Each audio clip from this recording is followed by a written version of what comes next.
నమస్కారం అండి. రుచుల పుస్తకం ఛానల్కి స్వాగతం అండి. ఈరోజు నేను మీ ముందుకు మరొక సరికొత్త స్నాక్తో ముందుకు వచ్చానండి. అదేమీ కాదండి, వీట్ ఫ్లోర్తో గోధుమ పిండితో చేసుకునే స్నాక్.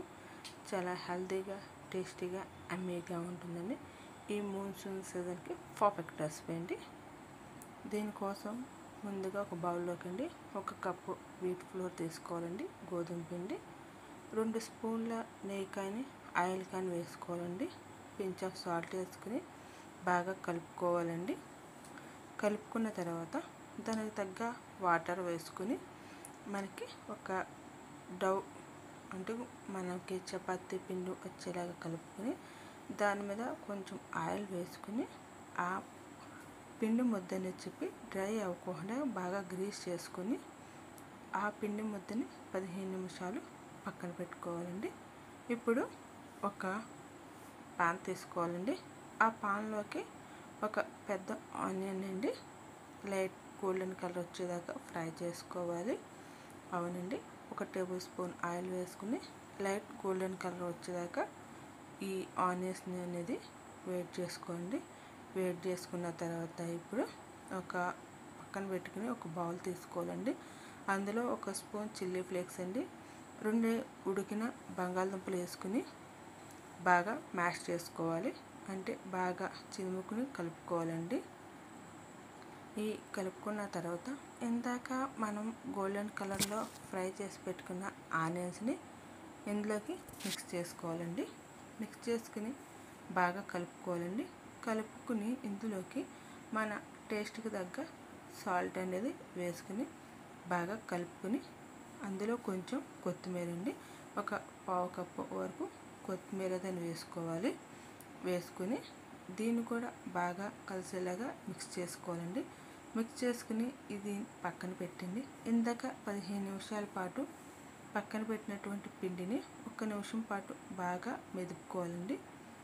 మెదుపుకొని చిన్న చిన్న బాల్స్గా చేసుకోవాలి. మరి పెద్ద బాల్స్ కాదు, చిన్న చిన్న బాల్స్గా చేసుకుని వాటిని చిన్న చిన్న చపాతీల కింద చేసుకోవాలండి. మరి పెద్ద చపాతీలు కాకుండా, మరి చిన్న చపాతీలు కాకుండా మీడియం సైజ్ చపాతీల కింద చేసుకోవాలండి.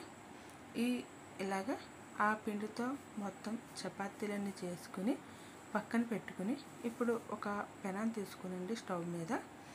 దాన్ని అటు 10 సెకండ్స్, ఇది 10 సెకండ్స్ జస్ట్ మాత్రం ఫ్రై చేయాలండి. డీప్ ఫ్రై చేయకూడదు, ఓవర్ ఫ్రై చేయకూడదు.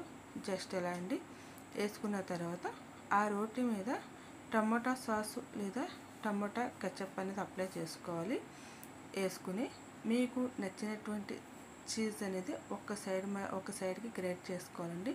నా దగ్గర చీజ్ క్యూబ్స్ ఉన్నాయండి, వాటిని గ్రేట్ చేసుకుంటున్నాను. గ్రేట్ చేసుకుని ఇందాక మనం ఏదైతే మ్యాష్ చేసి పెట్టుకున్నామో ఆలూ స్టఫింగ్ అండి, ఆలూ స్టఫింగ్ని పెట్టుకుని మరలా ఏదైతే చీజ్ అయితే ఉందో ఆ చీజ్ని మళ్ళీ గ్రేట్ చేసుకోవాలండి. మీ దగ్గర మోజరెల్లా చీజ్ కానీ పిజ్జా చీజ్ కానీ ఉంటే వాటిని కూడా యాడ్ చేసుకోవచ్చు. మీ దగ్గర పిజ్జాలో వేసుకున్నటువంటి చీజ్ సాస్ ఉన్న కూడాను వేసుకోవచ్చండి. వేసుకుని దీన్ని ఒక పక్కకి వేయించుకోవాలండి. 1 స్పూన్ అయిన ఆయిల్ అనేది వేసుకుని 1 సైడ్ వేయించుకుని మళ్ళీ ఇంకొక సైడ్కి మనము టర్న్ చేసుకోవాలండి. ఫ్లేమ్ అనేది లోలో పెట్టుకోవాలండి, మనం హైలో పెట్టుకోకూడదు. పెట్టుకుని మనము అలా బోత్ సైడ్ వేయించుకోవాలండి. లైట్ గోల్డెన్ కలర్ వచ్చేదాకా వేయించుకున్న తర్వాత ఇప్పుడు ఆ టాకోస్ ఏదైతే ఉందో మనం చేసిన రెసిపీ దాన్ని టంగ్ సహాయంతో సెంటర్లో కూడా ఫ్రై అయ్యేలా పెట్టుకోవాలండి.